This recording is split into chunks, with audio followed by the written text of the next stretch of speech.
Hi everyone, welcome to our first podcast. Today we have a very, very special guest, Edward Hutchinson. Welcome, buddy. Thanks, mate. We're glad to have you here. So let's get it started.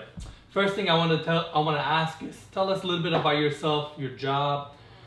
Explain people who you are. How much do you want there? Is it like full background? Do you want since I was born, where I've been? We're going to go on for an hour. Hit us with as much as you want. I'll do the highlight reel. So I'm English, as you hopefully will be able to tell during this podcast, because I've got an English accent, something I'm trying to hold on to because people keep calling me Australian here and it's getting a little weird, but I'm from England originally, born and raised in London. I actually went to boarding school there, which a lot of Americans love to ask me about, like what's boarding school like. Ended up going to university kind of midway through the UK in Nottingham, which is actually where Robin Hood is from, if you ever know. Nice. Yeah. So that's where that originates. Left university, had no idea what I wanted to do. I'd actually run one of the biggest student-run charities in Europe from that university. So we got students to go out and party and basically raise money for charity. So left university, was like, okay, what am I going to do? Really like the event space. Thought, you know what, let's see if I can do that. Unfortunately, at the time in London, you had to work for 2 years as an intern to get into the events industry. I was like, there is no way I'm not getting paid for 2 years. So I actually kind of did a bit of self-awareness, was like, what makes me love what I do and what am I going to be good at? Why do I love events? And obviously real estate kind of came out of that. Gotcha. Where you have that face-to-face interaction, you're doing a deal, you're arranging things, you kind of have that closing or the event day or whatever it is. And so I kind of looked at the real estate industry and thought, you know what, let's give this a go. Started working in London, did 5 years at the biggest broker in London. Was doing a little bit lower price point than I now do, so probably between about 500,000 and 1.5 million was kind of our normal. Okay. And then my wife and I actually met in South Africa in 2009, dated long distance for a long time. Very cool. She came to live in London for 2 years before we got engaged. We got engaged. Where are we going to live? Are we going to live in London? No, it rains all the time. So she lived in LA for a couple of years, decided to come over here. So came over here, started my real estate career here 4 years ago, and here we are now. So wow. I think that was a little bit long. So it's all good. So as some of you may know, me and Edward work under the same brokerage. So why don't you tell us a little bit about that and what do you do over there? So weirdly, I've been one part of 3 brokerages within the last 12 months. We had a weird one where originally I was Partners Trust, that was one of the core brokerages of LA. That was bought by Pacific Union, and then Pacific Union was bought by Compass. So I am now an agent at Compass. I've been rebranded twice, and we kind of, it's hilarious. It's like, oh, I didn't choose to change brokerages, but I have to change my logo 3 times. It's been a bit of a nightmare. But basically work for Compass, work with Compass, I should say, actually. That's always a weird one I find with our industry. Don't you? Yeah. Do we work for a company, with a company? I always work say for us. Yeah. But yeah, work with Compass. I'm actually really enjoying what they're doing with us right now, and our office is on Rodeo Drive, where you're based as well. And so that's pretty awesome for the Beverly Hills market, being on Rodeo Drive. I like Absolutely. So to let people know, my timing joining Compass was actually perfect. Literally, once this office converted into Compass, I literally came 2 weeks after. So my transition was actually really easy. I never had to suffer through any of those changes. I ended up going straight into Compass, Mate, which was a great thing. I think you did well, because I remember a couple of days before you arrived, I think there was another agent that was talking to me about joining Compass. And so I spoke to Karen, who's the manager in our office. And I said, oh my God, I got an agent who's looking to things. She was like, hey, you know what, unless they've been working in LA real estate for 2.5 years and they're doing over $6 million a year guaranteed for the last 2 years, I'm not interested, we're not interviewing them. And you managed to get the position. So no, I'm shocked. I don't know how she... when I talked to her, I made a pretty convincing case. That's exactly it. And that's a very, very valuable thing to have in our industry, I think. I appreciate that. So let's talk about LA a little bit. Clearly, LA is an amazingly inspiring city. What really inspired you about LA, or what made you get in real estate in LA? So actually, after my wife and I met in South Africa, she actually is from Chicago, her family are based there, but she moved straight to LA when we came back from South Africa.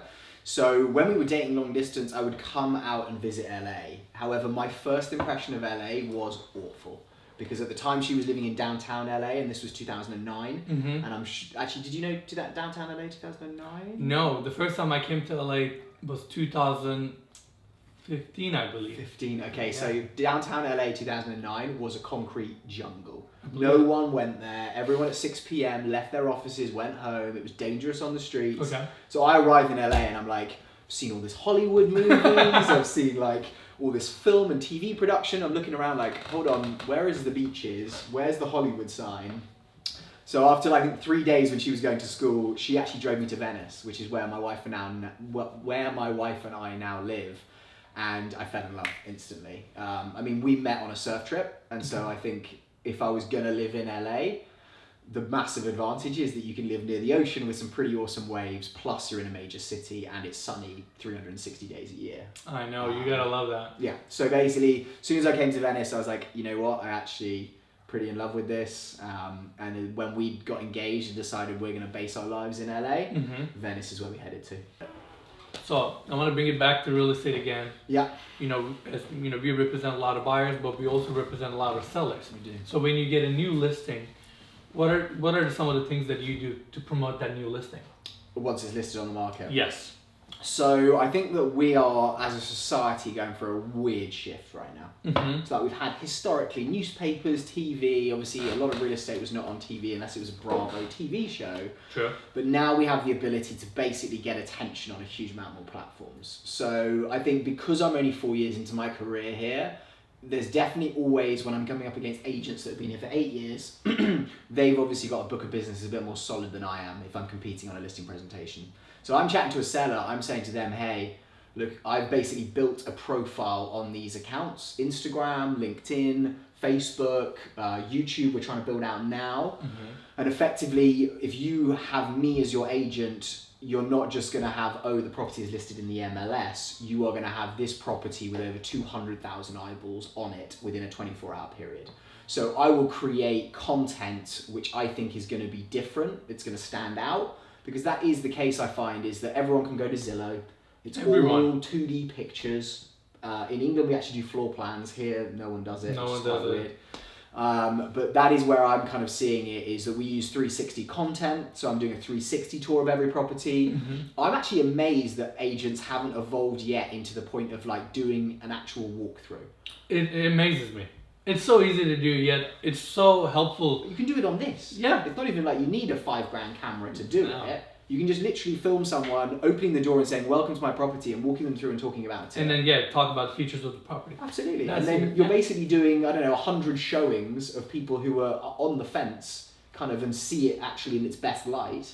And then potentially that could lead to more business. So 100%. I'm all about putting out content. What I have realized though, actually, over the last couple of months, is that my opinion on what is good means zero. Some of the worst posts that I put out there for our properties, the ones where I'm like, that's the ugliest picture, for some reason. Blows up. Yeah. Human beings like things, and it kind of, you can't work it out unless you're some computer algorithm, I'm sure. Yeah. But I think that's it. You know, we now have the ability for everyone on this to turn around and see things, watch TV, whatever it is. So as much as I can make that property relevant on here and in as many people's attention span as possible, that's where we go with it. Gotcha. I mean, I totally agree with you. So what I'm seeing is with the technology, a lot of these big established concrete platforms like real estate, driving industry, now they're all shifting into different sectors. But real estate has been so old and so established, and most people that are really successful in this business are honestly people with a lot of experiences. So they're having a hard time coping with all this new technology, social media, and we're kind of in that weird shift period where some people are hardcore transitioning in like us. We're fully committed to the future, and some people are no. This is this is people's business. We're gonna stick to the old ways because that's been working for years, and future is gonna tell us 100%. how this is gonna evolve basically. Definitely, and I think we're actually kind of rare, because when I started doing Instagram for real estate in LA 3 years ago, I was like, oh, there's going to be tons and tons of other agents who are kind of realizing this and jumping on board, especially young people. I agree. They grow up with that Instagram. However, I think it is also another thing where people look at the real estate industry, they watch $1 Million Listing, they do those kinds of things, and they look at it and they're like, wow, this guy just made $150,000 selling that one property.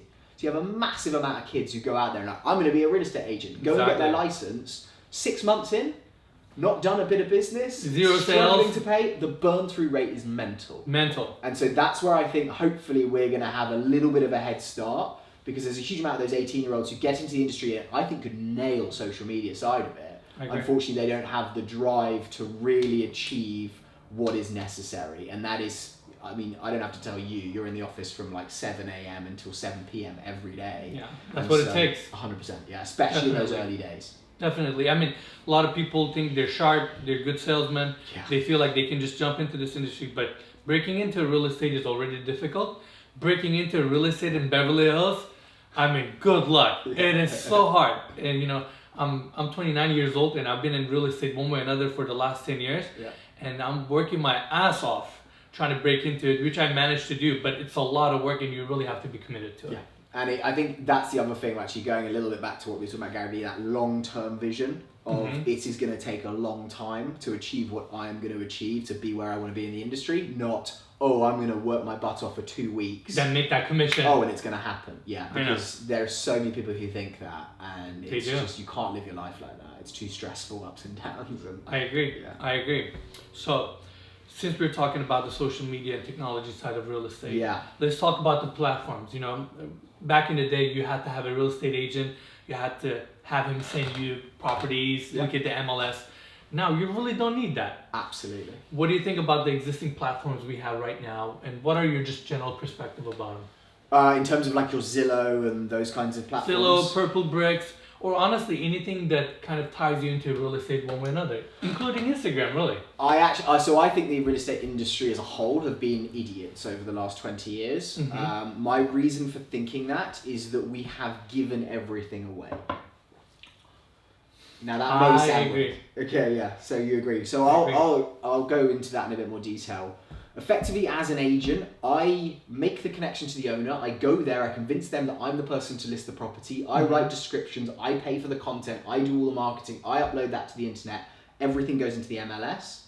So effectively, I've done everything. Yes. And then you have a company with how SEO, Google, how that kind of wave in the early 2000s happened. There were a couple of companies that saw this and they were like, hold on a second.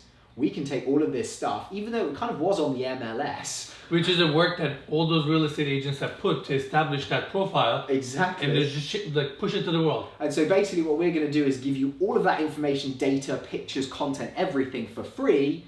You're going to have a very good SEO. So if someone types in buy a home in Los Angeles, they're going to go to your website first. And then you're going to recharge the agents back $100 a lead plus to be put in touch with someone who naturally would have found them anyway because they listed the property.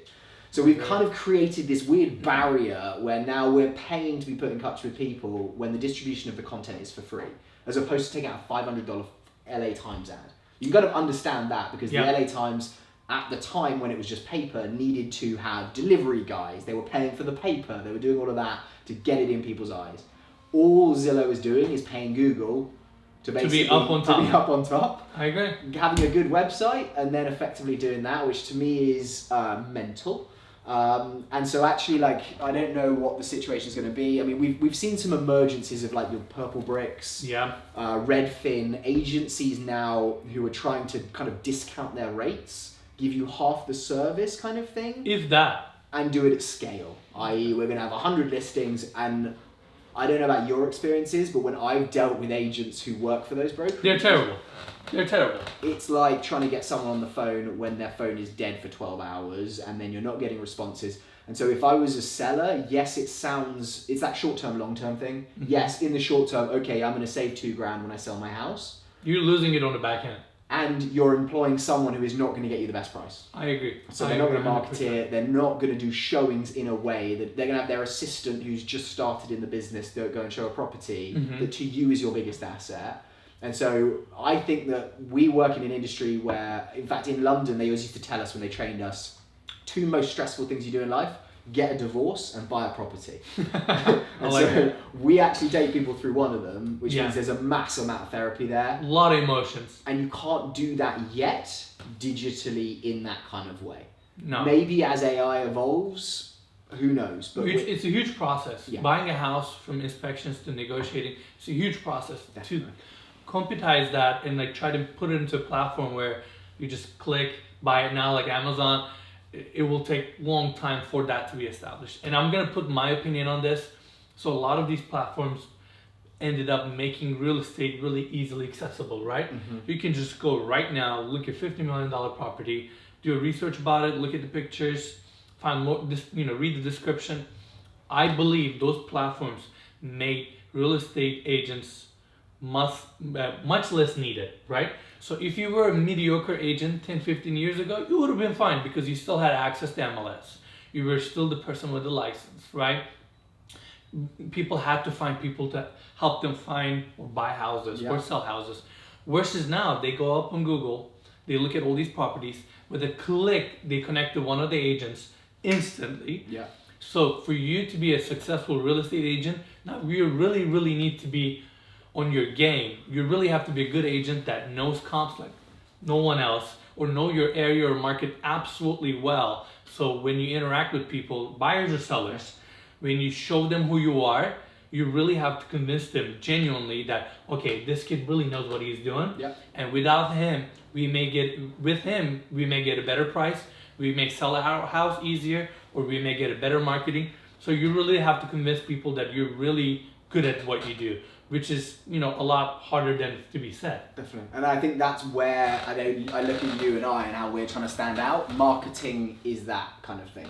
I agree. Yes, absolutely. You can look very plain and vanilla with your standard pictures on Zillow, or you can have an agent who is going to go and tour the property, 360 it, literally kind of do as much as they possibly can to get as many eyeballs, which is marketing and attention onto that property. Exactly. So that's, I think, where some agents will stand out and some agents will completely die. I agree. Because we look at some of the big players in our industry right now, and they sell hundreds of millions of dollars a year, and they're incredible actually at the negotiation or whatever it is, but they are not waking up to the fact that they need to build a personal brand, they need to build a business brand, so that when marketing is the one thing that the agent is most valued for, they have the control to do that. I agree. I agree. So clearly part of real estate is building your brand, building your image where people know kind of who you are, what you represent. In that case, what would you like to be known for? Oh, that's a really good one. I don't know. I actually look at the emergence of kind of influencers in every industry. And so whether it's the guy who's amazing at cars, goes in and, tests the new Porsche or whatever it is, the girl that tries on the new makeup or the new bikini lines, or that's obviously the ones that we see a huge amount of. I can see that transitioning, almost going from $1 million listing to those digital platforms now. So if I can position myself as the luxury influencer of the real estate market in LA. That's an Instagram title, bro. 100%. Yeah. Luxury influencer. Just steal that one. That's a good one. But yeah, so I think that I think would be awesome if my kids, and that's where I actually look at it right now, because we do LA mansion tours, so I can tour properties every week. What I realised actually, because Gary Vee said it again, and we just stopped talking about Gary Vee, because this just becomes about He's too good, man. He is too good. But what he said was imagine when your grandkids are watching those videos. I never saw anything other than a black and white picture of my grandpa when he was 20, 25, 30. The fact that my generations are going to be able to Google my name. Have access to all this data that's out there. 100%. See me at the same age when they are at that time, and think, oh, how similar is he to me? Or he's weird, he's completely it's almost legacy for life now. I agree. Well, I'm going to end up talking about Gary Vee again, but he made it cool to document your journey of achieving the success or the things that you want to accomplish versus all those years, even in our childhood, the people that were on TV or in front of the camera were the ones that already made it. They were already too good. It almost made us think that we have to be really good before we hit the camera, versus he was like, no. People want the story. People want to see you actually make it up to the top, which is kind of the reason that I started my YouTube journey and kind of doing the things that I'm doing, because all these cool things happen to us and we always worry about, we need to be perfect. No, you don't. Everybody starts from the bottom 100%. And they just make it up to the top. And that journey is actually what's exciting about it. And now it's meritocracy. Whereas before, you were that actor who was the best actor in Hollywood, but unfortunately you pissed off that director, or for some reason that producer preferred that guy because he knew his mum or whatever it was, you effectively had some king over you saying, you can do this, you can't do that. Harvey Weinstein situation. Yeah, future was dictated by still significantly by people's influences. Versus 100%. now, if your stuff is good, if you know what you're doing, and if you're committed to it, one way or another, it gets exposed. Exactly. And so it's actually just the best will rise to the top. And I'm really excited about that because I just think it's going to be good for human beings and culture and how we live our lives. I agree. So, we're in real estate. Yeah. We look at properties all the time. We do. I literally skim through maybe 200 to 250 properties a day because the whole west side, I get email notification on anything that hits the west side. That must be mental. It is mental. It is crazy. But you know what? It helps you scam the market. I mean, it helps you read the market so well, right? Yeah. I mean, like, you're talking about that on LA mansion tours, it's quite funny now because we'll walk into properties and even though it's a $50 million whatever and it's very hard to comp those, our initial reactions are almost always the same. I.e., we've just walked into 5 which looked quite good value. This is insanely overpriced. Most people would never have that thing. No, I agree. It's hard to price it. Yeah, exactly. So what's in demand, what's not. It's, LA is a difficult place to honestly comp things as well because each house, even they can be on the same street, but one of them can have a killer view, the other one can be on the hillside. Yeah, there's different many styles things of build, and that's actually the opposite to London, which is quite funny because obviously London was built mainly in the Victorian era. Yeah. So you buy a 2-bed, 2 up, 2 down Victorian terraced house in London, it's pretty much going to be going for the same one as the one next door because it's exactly the same, was built at the same time, same everything. Whereas here, you're 100% right. It's like you drive down the street, there's a modern, there's some architectural craftsman, there's... tear down on the side. It's just, you never know. 100%. You never know. So, let's get a little quirky here. Okay, I like it. All right. Let's just assume that... Let's not make it too boring, too much business. We actually want we can... stuff. Hey, there's one thing that we're trying to accomplish with this channel. Real estate can be boring and too serious. Yeah. And we're gonna bring some humor to real estate. Yeah, real estate needs it bad. Yeah. And with that said, let's talk about elephants. Okay. So, right? We jump right into it. So let's say... I don't think they're native to LA, but yeah, okay. Let's work with it. So let's say somebody gives you an elephant and you can't sell it or give it away. A big, full-size live elephant. Yeah. Okay. What would you do with that elephant? That is a really good question. In fact, I've actually ridden an elephant. I did that last year. Yeah. And actually, it was really fun to ride. So, I presume, I've got it in LA. Yep.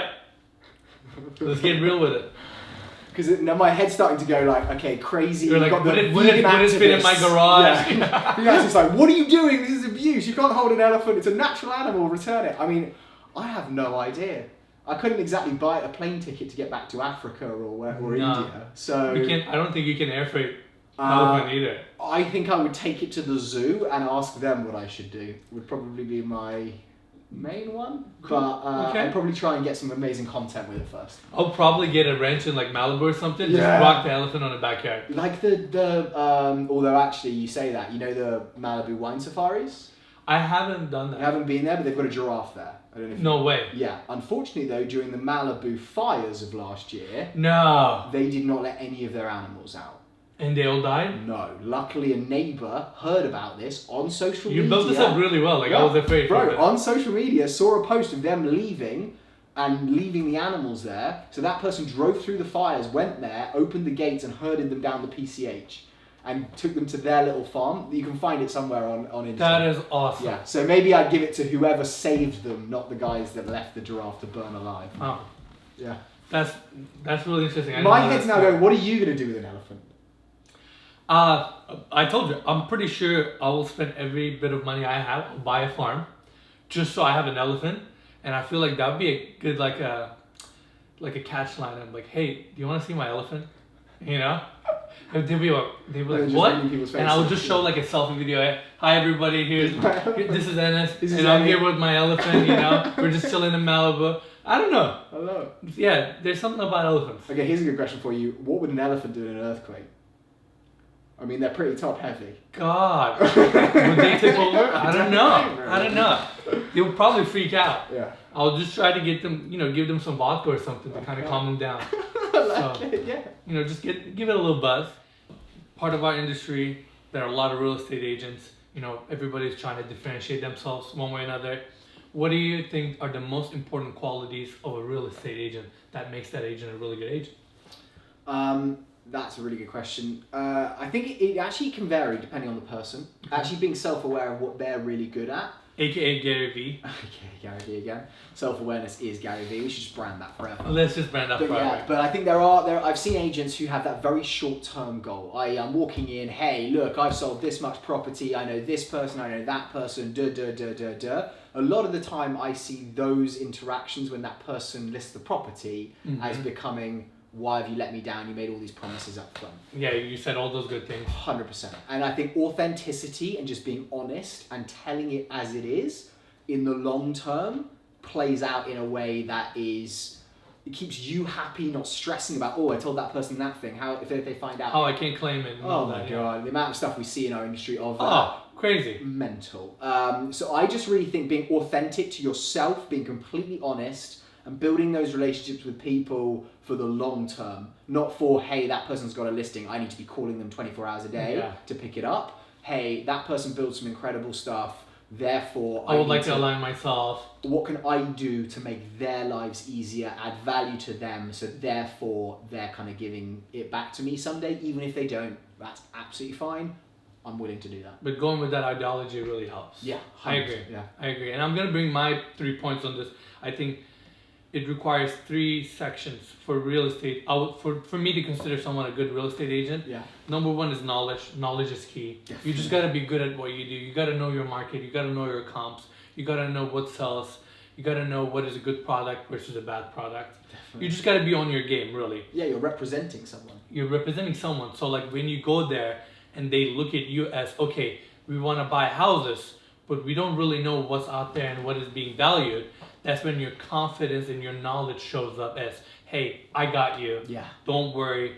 As we walk through these properties, I'll let you know what to look at, what not to look at. As we write offers, this is how I'm going to negotiate for you, and this is how I'm going to get you the best value. Definitely. Being able to owning that it's not an easy task, but that makes it a good agent, really. Second thing is your intentions.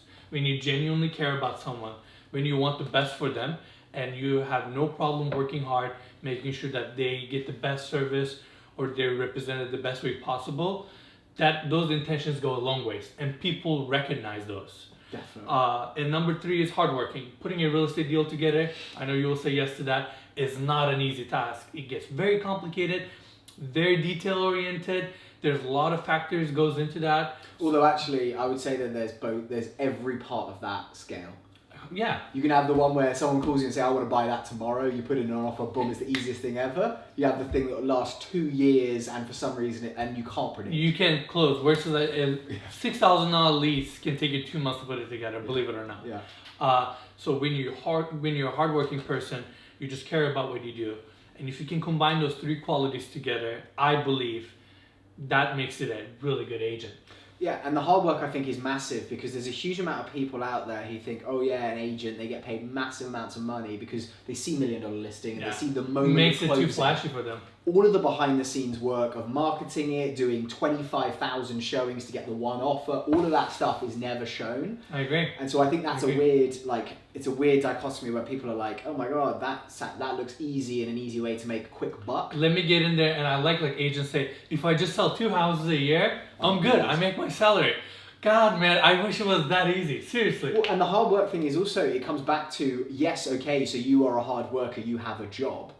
Does that mean you're taking an hour lunch break? Does that mean that you're spending 25 minutes chatting with the guy next door because you do good work and the company are happy with you? Yeah. When you're your own guy and you're only making money off what your own actions are, you have to have that fire to literally do 12 hours a day. Non-stop. And not have a boss to be like, what are you doing? Exactly. It's all your own motivation, and that 100%. I think is so important. 100%. You really touched a good point. A lot of people, when they get into real estate, they realize there's nobody above them telling them what to do. And you dictate your own schedule. But for a lot of people, that becomes very toxic. Oh my God. Because they realize, oh, let me take a 2-hour nap. Let me just be on Instagram for a little bit. And time flies. Versus constantly keeping yourself on your hustle. Making sure you work, and you work really efficiently. Yeah. Where it produces you the most result or benefits your main goal. That's a really difficult thing to do. continuously, day after day, 7 days a week, you know? And depending on the time of day, because I know there's some people where I'll chat to them, I'm like, look mate, you've had a little bit of a slow week, we've had a couple of assistants before, and I'm like, hey, it seems like you've taken it a little bit easy this week, what are we looking like for next week, how's your schedule, blah, blah, blah. They're like, yeah, you know what, I was feeling a bit burnt out, but next week I'm going to be on it. Sunday night this is, as of Monday morning, and I've had this a little element of that, not to the same extent, but you wake up in the morning, you're like, oh, I don't feel ideal, you know, maybe I should just work from home or do it. And there is no, oh, you don't get to the work on time and the boss is saying you're fired. There's no drive like that. It is, you're off your own thing, and unless you're a self-motivated individual, I would say it's very difficult. Very difficult, very difficult. Yeah. I agree. So I'm going to bring it back to social media again, because we got a big player over here. You have two major accounts and you're building some others. We're collaborating together all the time, doing videos, social media stuff. And I already realized once you start building these channels, you get really different demographic of people, right? Instagram, social media, YouTube reaches to really far out, you know, different parts of the world. And you end up having subscribers or people that follows you. With that said, with the size of your accounts, do you get any hate comments or criticism? And if you do, like, how you handle it? That's a really good question. I think yes, I have had a couple of comments before.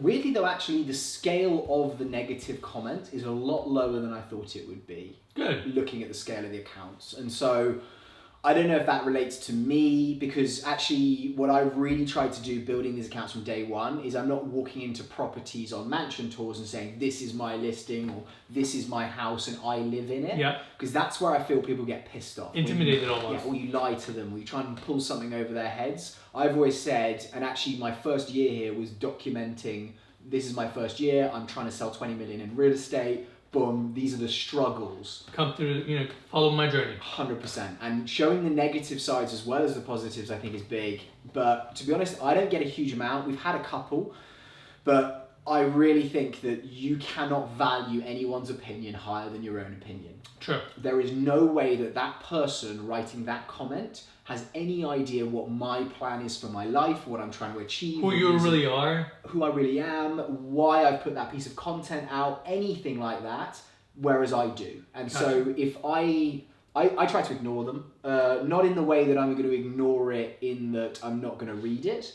I will read it, and actually if I can give a good response, not trying to attack them back. Or like build up the fire. Or ask, like, why did you say this? Was there something that I did? I'd love to understand why. In fact, weirdly, actually, our Facebook ads are the ones that we get more of that on. Huh, that's interesting. I don't know what it is, but actually it's people, they'll read it and they'll see, oh, an ad from on Facebook from a real estate agent. Oh, well, this guy sells houses that are worth far more than I'm ever going to afford. And really, I just have empathy for that person. Because I look at it and I'm like, you must have a tough environment and situation if that is the kind of response. Or like where you're motivated to sit down, write that comment. Yeah. Because clearly there are these expensive homes in the world and somebody got to sell them. Like, that's just the reality of it, you know? Yeah. And that is the crazy thing. Like, saying that again is like, you literally, that person has taken 2 minutes out of their day to sit down and put some negativity on you. Yeah. And more than me feeling like, ooh, what have I done? Why is that person feeling about me? I actually look at that person, I'm like, I don't have the time in my day to go around and write negative comments. And I'm not saying that that makes me better than you in any way, but I just kind of feel sorry for them. I agree. And so I'm really glad we don't get a huge amount of it. But I really think that the point at which someone values someone else's opinion more than they value their own is a point where it's failure. You're not going to do what you're trying to achieve. Gotcha. I agree. So, being in front of camera, even if it's an iPhone or just a regular camera, you know, it takes a lot of effort. It's not the easiest task. Many people avoid it for good reasons. Definitely. But you're a charismatic guy. You know, you're really comfortable with who you are. With that said, did it take you a while to get really comfortable in front of the camera, or was it was already natural for you from get-go? I think that's a really good question, because it's quite hard for you in your own head to look back on it in that way, if you know what I mean. It's like, because when you're first putting the camera up, it to you is the best that you've ever done. Do you know what I mean? It's almost that progression. So like right now, I look at some of the videos. If I go back in our Google Drive, because we save everything to the first videos, I think it would be messy from my now standpoint. You know what I mean? I'd be looking at it like, what was I doing? Oh my God, I can't believe I delivered like that. But again, I come back to that authenticity thing. I actually think that the moment when someone needs to perfect the content that is going out there, it becomes, okay, you've spent 25 minutes creating a tiny little video that someone's going to consume for 2 seconds and it's gone. And so you're kind of building, like it's just a waste of time. So what I found really actually was my big moment is when I stopped caring what anyone else thought. You just went for it. And then, you know what? Oh, sorry, I messed up that word. Or I couldn't pronounce this right. Who cares? You know what I mean? And like, that is the thing. And I think it's definitely got better, but I never had a personal Instagram account. I still don't really. And so the weird thing for me is it was never, I was that inclined person who liked the attention on myself, which I'm not saying that is why people do Instagram, but I never felt the need to document my life to my family and my friends or whatever it was. The moment when I knew that for my business, my legacy, what I was trying to achieve in terms of goals for my life, it would be a vital element. Gotcha. I was all in. There was no, oh, what am I going to do? There was no fear. You wanted to face it all. You had to do what you had to do. 100%. Gotcha. And I'm like, you know what? I'm just going to put myself out there. Probably 50% of people won't like me. But that's there okay. Are 50% of people that will. And there'll be a lot of business coming from that. If I don't put it out there, 100% of people won't have ever heard of me. So who cares? I agree. You know, we grew up in an era where you played this mediocre, best looking image where to grab as much as audience as possible. Yeah. And I feel like those days are gone. Yeah. Now we're in an era where you're authentic, you lose certain business from get-go, and you're okay with that. But the ones that you gain, they're genuine, they're perfect businesses for you, and you build very intimate connections with those people or developers, however you want to name it. 100%. And I think that the human being's bullshit meter right now is more tuned than it has ever been. And 2 years ago, it was not what it is today. And so I think fast forward a couple of years, the person that takes a picture of themselves getting out that Lambo and claims that it's theirs, however, they're just standing in a showroom. That is going to not stand the test of time. I agree. And so I think that you look at kids now growing up with social media, they look at that, they have to make a judgment in their head or whatever it is, they're thinking about it. I now notice that I see someone post a Photoshop photo or they make their ass bigger or whatever they're doing. Kids now are like, oh, I can they're all insecure at some point with, you know, with themselves. And it's a difficult image to come over because I think it has to do with the way we grow up. Yeah. But to me, I'm going back to the basics on this. You know, this is my journey. This podcast room is literally in the middle of my living room. Yeah. But you know what? We're committed. We want to put content out there, and I'm gonna stick to it. I'm gonna be genuine. I'm gonna share my journey as it is. 100%. Because that is the thing. Like, you come into a meeting with someone else, and they're like, "Oh, I saw you got a new Lambo." I mean, what is your life gonna be? Trying to keep up the lie. Yeah. I mean, so what's the next thing you're gonna buy? The Bugatti, you know? Yeah. But that is, like, I actually have to say that our market that we work in, Beverly Hills, West Hollywood, that is probably the mecca of that kind of shit happening. Oh yeah, every day I drive to the Rodeo Drive to go back my house and back and forth from my office. Every day I see people with cameras just walking, you know, towards the street or like posing in front of cars just to get that photo shoot or picture, that video. But they're literally in public, and then as soon as the camera is down, they're back to who they are. And it goes even further. I've heard that the amount of Lambos that you see driving around Beverly Hills, apparently about 40% of those are leased. Or rentals. Yeah, or rentals. Or they're paying some insane monthly figure to do whatever. So this person's posing around saying, yeah, I bought my Lambo. 100%. There are because they think that is going to get them in the door or whatever it is, get them their next big acting role or... I really think that those people don't win in the long term. They don't. And so there is certain agents that do well appealing to those kinds of people. There is. However, I don't think that those agents are going to have long-winded, successful careers. I agree. Because those people do not keep their money. I agree. So I'm going to give you a really interesting feedback. Yeah. So there's this guy named Stefan Grant, and he's on YouTube. He has a big following. He does kind of similar to what we're doing, but he's mostly focused on real estate, finance. Okay. I'm a huge follower of his. I mean, he has a huge influence on me to this day, basically, even including YouTube. And he made this video on YouTube showcasing he ran 3 ads, right? His first ad that he ran was, he had a Lambo in the background. Even in the video, he claims that it's not his. but he still had a Lambo in the background. You know those paid ads that you run on YouTube? Then he talks about his YouTube real estate education course. But, you know, Lambo influences the content a little bit. Then he says, hey, go and buy my real estate course. So that was the first ad. Then he goes out. I'm trying to remember what he did next. And then he runs another ad with simply just being himself in front of camera, but it's still an ad saying, hey, this is my journey. You should buy my course. It will help you big time as a real estate agent. And number 3, he runs it at a part in his own video as an ad talking about his course, right? So he starts from the top, being the most flashy, and the last video is the most humble, most genuine. And then he opens up the results of each video and how much he actually managed to sold after the advertising. You know which one he made the worst? With Lambo.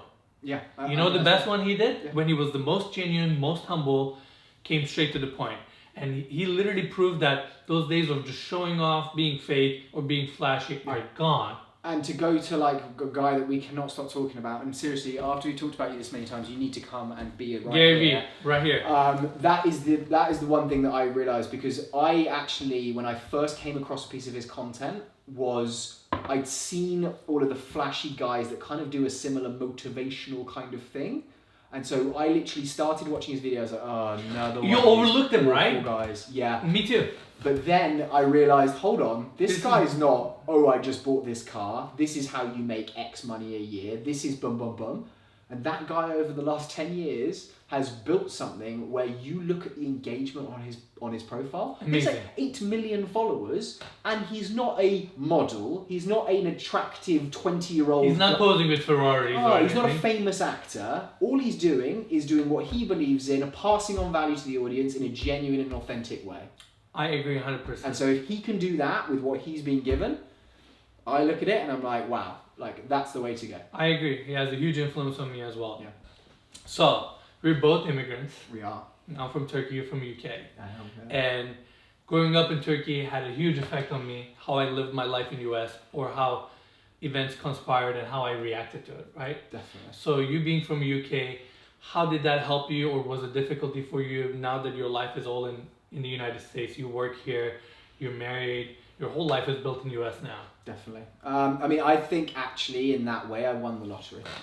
I have nothing to do with this, but for some reason I moved to America and to LA, and for some reason the British accent, Englishness, wearing a suit, looking smart, in people in love with our royal family is always a positive interaction.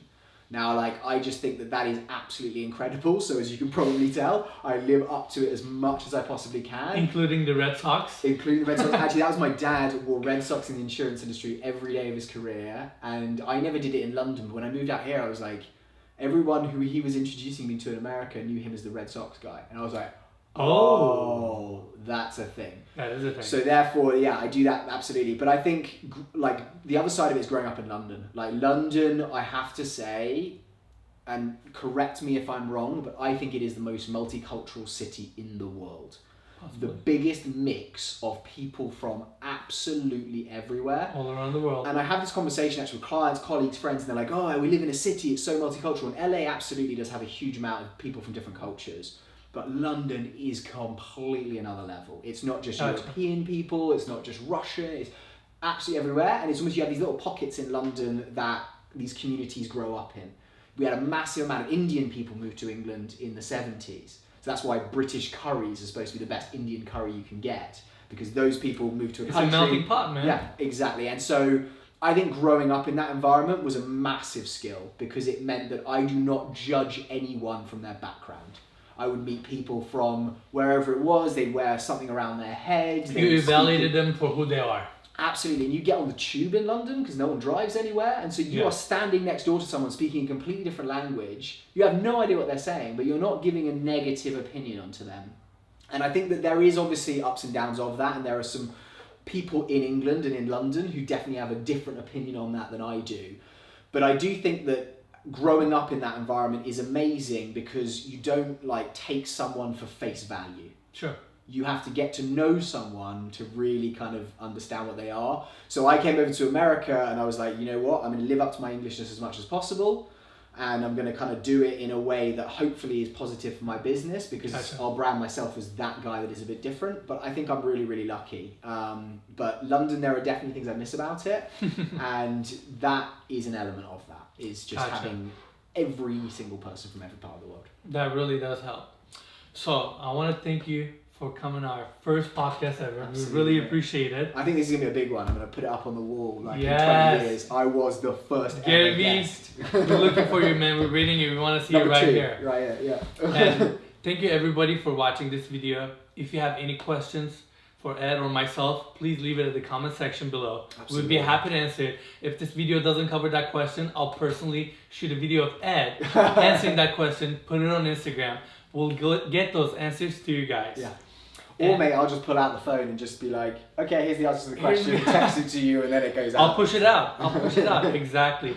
And I want to wrap up our interview with a last question. Okay. Which, we want to ask that for our future people that we interview as well. Okay. What does success in life means to you? Oh, that's a good one to end. It's heavy. That is a really good one to end with. My head's straight away going to like, what are you thinking out there as the person like hearing that question right now? It's a big one. That's a really good one. And I think drumming back to what we've discussed, happiness. Happiness. I think you live your day and you are happy. That doesn't mean you're happy because you've got enough money, you've got a girlfriend, you've got a family and friends around you. If I can live my life as being the happiest person that I can, Monday to Sunday, every single week, that to me, when I'm on my deathbed, is going to be me being successful in life. I agree. That's a really good point. To me, it's when you feel motivated about life, life becomes this amazing canvas. Every day feels amazing. Every moment feels amazing. As long as I can stay in that motivated period, that's a win. Yeah, 100%. That's what success means to me. So, thanks for coming, buddy. Absolutely. Thank you, everybody, for watching. We'll see you on the next one. Absolutely. Love you to meet you guys, and see you next time.